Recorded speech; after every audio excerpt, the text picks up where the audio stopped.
On part d'un match de foot, de supporters en pleine euphorie, et on arrive à une véritable crise diplomatique.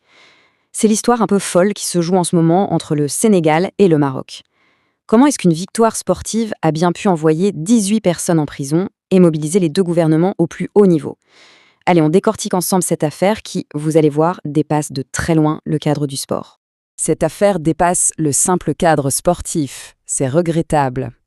Alors attention, ces mots ne viennent pas d'un simple commentateur sportif, non. Ils sont du Premier ministre sénégalais lui-même, Ousmane Sonko. Autant dire que d'entrée de jeu, le ton est donné. On comprend tout de suite que c'est sérieux et que ça touche à une relation diplomatique très importante. Bon, face à une situation aussi tendue, la question c'est quelle a été la réaction de l'État sénégalais? Eh bien, ils n'ont pas perdu une seconde. La mobilisation a été, semble-t-il, immédiate, totale, et elle a impliqué les plus hautes personnalités de l'État. C'est bien la preuve que ce dossier est vu comme une priorité absolue. La première chose que le gouvernement a cherché à faire, c'est de rassurer l'opinion publique au Sénégal, en affirmant que tout ce qui devait être fait l'a été. Le message se veut très clair, on est sur le coup, la situation est sous contrôle et personne n'est laissé pour compte. C'est une communication de crise vraiment calibrée. Et quand on regarde dans le détail cette mobilisation, eh bien on voit que ce n'est pas juste un ministre qui s'en occupe dans son coin. Non, là c'est tout l'appareil d'État qui est en branle.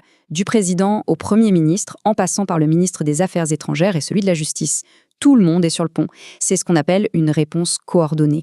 Un signal fort envoyé non seulement à l'opinion sénégalaise, mais bien sûr aussi au Maroc. Mais alors, rembobinons un peu. Comment est-ce qu'on en est arrivé là ? Comment la joie immense d'une victoire a pu se transformer en un tel cauchemar judiciaire pour 18 supporters? Pour bien comprendre, il faut revenir au point de départ de toute cette histoire. Tout commence donc dans l'euphorie la plus totale, une victoire en finale de la CAN. Mais voilà, très vite, la fête dérape.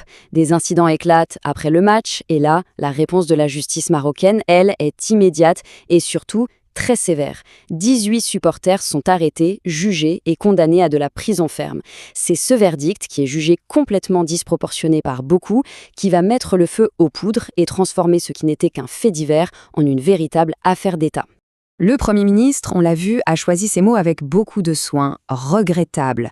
Pourquoi utiliser ce terme si diplomatique? Eh bien, parce que derrière cet incident, il y a la peur, la crainte de voir se fissurer une relation historique, une amitié vraiment solide entre deux pays qui sont des poids lourds dans la région. Et cette citation, elle résume absolument tout le fond du problème. Du point de vue de Dakar, la solidité des liens entre le Sénégal et le Maroc aurait dû, logiquement, amener à une gestion plus souple de l'affaire, plus diplomatique justement. C'est la sévérité des peines qui est perçue comme un manque de considération pour cette relation spéciale, et c'est ça qui choque et qui inquiète les autorités sénégalaises. Et pour bien enfoncer le clou, le Premier ministre sénégalais utilise une comparaison assez percutante. D'un côté, on a des supporters marocains qui ont provoqué l'arrêt d'un match pendant 2 heures. Résultat, aucune condamnation. De l'autre, des supporters sénégalais condamnés à de la prison ferme pour des incidents après un match. Forcément, cette juxtaposition, elle est au cœur du malaise. Elle nourrit un sentiment de deux poids, deux mesures sur le plan judiciaire.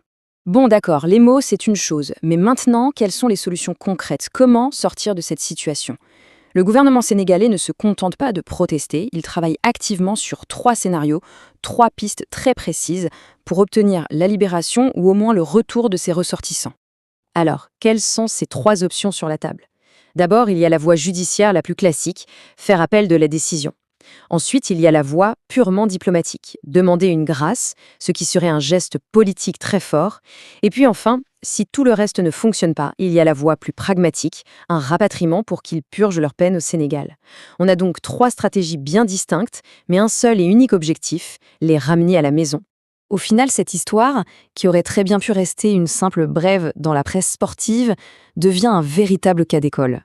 Elle nous montre parfaitement à quel point la ligne est fine entre la passion des supporters et la réalité, beaucoup plus froide et complexe de la diplomatie internationale.